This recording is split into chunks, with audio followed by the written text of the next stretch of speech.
মেয়েদের আছে না দেখানো ভালোবাসাটা খুব পছন্দ। আপনি যদি তাকে গিফট করেন, তাকে যদি আপনি ঘুরতে নিয়ে যান, শুধু ফুর্তিতে থাকেন তাকে নিয়ে, সে যেটা চায় সেটাই দেন, তার নামে খুব প্রশংসা করেন, আমি তোমাকে অনেক ভালোবাসি, কোনোদিনও ছেড়ে যাব না, মানে মুখে মুখে বা দেখানোর যা আছে সব কিছু যদি আপনি তাকে দেখান, একদম সে যেটা চায় সেটাই করেন, ওটাই হচ্ছে মেয়েদের ভালো। বার্থডে তারিখটা মনে রেখে ওদেরকে উইশ করেন, তখন দেখবেন আপনি মেয়েটার কাছে খুব ভালো। কিন্তু যেই ছেলেটা মেয়েদেরকে প্রোটেক্ট করে, যেই ছেলেটা ভুলকে ভুল সঠিককে সঠিক বলে, যেই ছেলেটা বলে এটা করলে তোমার ক্ষতি হবে, এটা করো না, ওখানে যেও না, এত রাত জেগে থাকা যাবে না, ঘুমিয়ে পড়ো, এত ফোন টিপো কেন, হ্যাঁ কার সঙ্গে চ্যাটিং করো, যেই ছেলেটা মেয়েটার কেয়ার করে, মেয়েটাকে গুরুত্ব দেয়, মেয়েটাকে চোখে চোখে রাখে, হ্যাঁ সেই রকম ছেলেরাই শুধু মেয়েদের চোখে খারাপ। যে ছেলের টাকা পয়সা আছে, মেয়েদেরকে একদম টাকা পয়সা দিয়ে শুধু উড়াই নিয়ে বেড়ায়, সেই ছেলেটাই মেয়ের কাছে অনেক ভালো।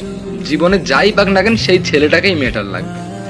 আর যেই ছেলেটা তাকে এত ভালোবাসা দিয়ে আগলে রাখে, তাকে যে এত প্রোটেক্ট করে, তাকে সব সময় চোখে চোখে রাখে, মেয়েটার খেয়াল রাখে, হ্যাঁ এই জিনিসটাই মেয়েরা পছন্দ করে না। একটু মিলিয়ে দেখুন, আপনি একটু নিজেই মিলিয়ে দেখুন।